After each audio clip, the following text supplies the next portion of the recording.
जो इनका कहना है कि हमको पेड़ काटने का अनुमति मिला है, ऐसा कोई अनुमति पेड़ काटने का स्पष्ट रूप से कोई अनुमति नहीं है। वो अनुमति हमने भी देखा है, उसमें स्थानांतरण अब्लिक ये पर्यावरण के नियमों के उल्लंघन ये काम चल रहा है, तो इस काम को बंद कराया जाए।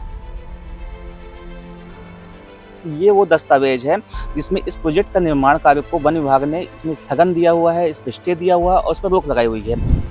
इस वक्त हम खड़े हैं बालको G9 प्रोजेक्ट के पास। हमारे पीछे आप देख सकते हैं कि बालको G9 प्रोजेक्ट है। साथ में पहले आपको एक दस्तावेज दिखाना चाहूँगा कि ये वो दस्तावेज है जिसमें इस प्रोजेक्ट का निर्माण कार्य को वन विभाग ने इसमें स्थगन दिया हुआ है, इस पे स्टे दिया हुआ है और उस पर रोक लगाई हुई है। बावजूद आप हमारे पीछे देख सकते हैं कि यहाँ पे लगातार काम जारी है। यहाँ पे इस स्थगन आदेश करीब 1 महीना ज़्यादा हो गया है, उसके बावजूद यहाँ पे लगातार कार्य किया जा रहा है। उसको लेकर के कोई भी यहाँ पे ना वन विभाग का अमला आ रहा है सामने, ना कोई दूसरे विभाग के सामने आ रहे हैं लोग। और यहाँ पे जो है लगातार यहाँ पे काम किया जा रहा है। हमारे पीछे जो ये सड़क देख सकते हैं, ये सड़क पहले आम रास्ता हुआ करती थी बालको का, और उस रास्ते को अभी खोद करके यहाँ पे अब यहाँ पे लिखा जरूर गया है कि इस सड़क को अभी फिलहाल निर्माणाधीन करके कि बनी बनाई सड़क को खोद करके यहाँ पे कब्जे की कोशिश की जा रही है। कब्जा हम इसलिए बोल रहे हैं कि नया कोई प्रकरण नहीं है सड़क को यहाँ कब्जाने का। इससे पहले भी जो कोरबा के लोग और बालको के लोग जानते हैं कि जो यहाँ पे परसा भाटा चौक के पास में एक सीधी जो आम रास्ता था, जो सरकारी रास्ता था, उसको यहाँ पे उन्होंने बंद कर दिया और लोगों का भी 1.5 किलोमीटर घूम के जाना पड़ता है और उसको यहाँ मुख्य मार्ग गेट लगा दिया है। इस लाइन से यहाँ पे 3 सड़कें थी जो इंदिरा मार्केट को जोड़ती थी। यहाँ पे जो बच्चे थे, हम अपनी तस्वीरों में दिखा सकते हैं, हमारे जो बच्चे यहाँ पे किस तरह से यहाँ जोखिम में डाल करके इस खराब रास्ते को पार करते हुए वहाँ पहुँचते, क्योंकि जो ये मार्ग है, क्योंकि अगर इस मार्ग को उपयोग नहीं करेंगे तो यहाँ पे उनको करीब 1.5 किलोमीटर एक्स्ट्रा अभी वापस से घूम के जाना पड़ेगा, जिसको कोई भी इस तरह का लंबा सफर नहीं करना चाहता है। साथियों नमस्कार, मेरा नाम राकेश पंकज है। ये बालको का G+9 का जो प्रोजेक्ट है, उसका इतना विरोध के बावजूद भी आज यहाँ पे आप देख रहे हैं पूरा यहाँ पे काम चालू है।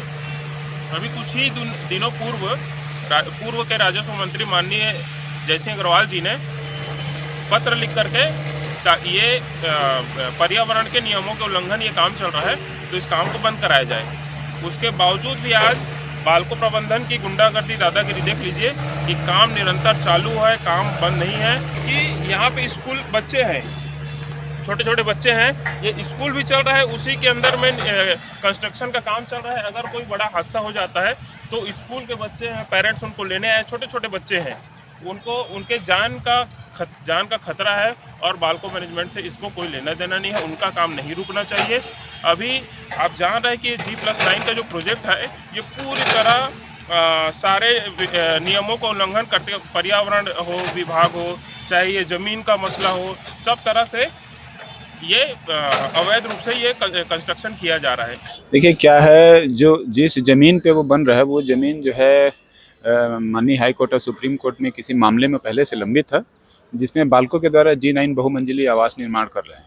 उस संबंध में मैंने कलेक्टर महोदय को, अपर कलेक्टर साहब को और SDM साहब को अनेकों शिकायत की है। शिकायत ये है कि बालको प्रबंधन के द्वारा वहाँ पे अपनी मिली भगत करके 172 पेड़ गिनता है, जबकि मौके पे मैं स्वयं वहाँ पे गिनती गिना हूँ तो वहाँ पे 440 पेड़ है। और 440 सिर्फ पेड़ नहीं है, वहाँ पे जैव विविधता, बहुत से पशु पक्षियों का आवास है। वहाँ पे कोयल की आवाज़ें आती थी, बहुत से और भी जानवर का रहवास क्षेत्र था, एक छोटा जंगल की तरह था। तो इस सिर्फ किसी के आवाज़ के लिए जंगल को इस तरह मिटा देना भी अच्छा नहीं है, जिस संबंध में शिकायत किया गया था, पर्यावरण विभाग को भी शिकायत किया गया था। लेकिन उसके बाद में और भी बहुत सारे आगे हुए। शिकायत करने के बाद माननीय मंत्री महोदय के द्वारा भूमि पूजन भी कर दिया, उसमें बिना वैध अनुमति के, किसी प्रकार का कोई परमिशन नहीं है, अनुमति नहीं है। उसके बाद भी उसमें भूमि पूजन हुआ। भूमि पूजन होने के बाद में बालको का और ताकत बढ़ा, और वो जो हमारा आम रास्ता है, जो 50 साल से जिस रास्ते में इंदिरा मार्केट के लोग स्कूल आना जाना, बच्चे लोग जो करते थे, वो रास्ते को भी बंद कर दिया गया, अभी वर्तमान में बंद है। और जो इनका कहना है कि हमको पेड़ काटने का अनुमति मिला है, ऐसा कोई अनुमति पेड़ काटने का स्पष्ट रूप से कोई अनुमति नहीं है। वो अनुमति हमने भी देखा है, उसमें स्थानांतरण अब्लिक काटने, ऐसा टाइप का उस अनुमति में लिखा है, जिसके बेस में वो पेड़ को काट रहे हैं। और वर्तमान में वो क्षेत्र को पूरे तरह 20 फीट 25 फीट टीने से उसको सेट करके पूरा ढक दिया गया है, ताकि कोई अंदर क्या हो रहा है उसे किसी को पता भी न चले। इसके आड़ में पेड़ को काटा जा रहा है अभी भी। बात करें इस प्रोजेक्ट को लेकर लगातार यहाँ पे अनियमितताओं की शिकायत सामने आती है। जो स्थानीय संगठन है, चाहे वो भाजपा के हों, चाहे कांग्रेस के हों, चाहे पूर्व राजस्व मंत्री हो, लगातार आपत्ति की है। उन्हीं आपत्तियों के बाद में वन विभाग ने यहाँ पे स्टे दिया हुआ है। वन विभाग का दावा है कि जो इसमें जो कार्य कराया जा रहा है उसमें जो बड़े झाड़ का जंगल है और वन भूमि यहाँ पे शामिल है, जिसको लेकर के वन विभाग की आपत्ति है और जांच निष्पक्ष होने तक काम रोकने का आदेश दिया हुआ है।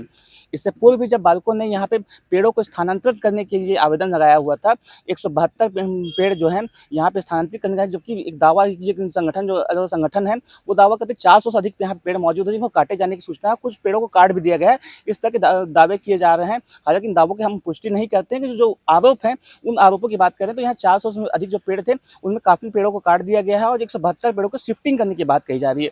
इसी खराब रास्ते और इस निर्माण के बीच में थे, अभी 1 महीने पहले उनको शिफ्ट कराया गया। तो जान जोखिम डाल करके जो स्थानीय हक है उनकी उपेक्षाएं लगातार बालकों करते है। जो लोग हैं उनका भी इस प्रोजेक्ट का विरोध नहीं है कि लोगों को साफ तौर पे कहना है कि बालको नियम कायदे का पालन करे, स्थानीय सुविधाओं का ध्यान रखे, जन सुविधाओं को अनदेखी कर करके जो बालको है वो इसका कार्य को नहीं करे। कैमरा सहयोग पवन तिवारी के साथ धीरज दुबे, एपिसोड 24 कोरबा।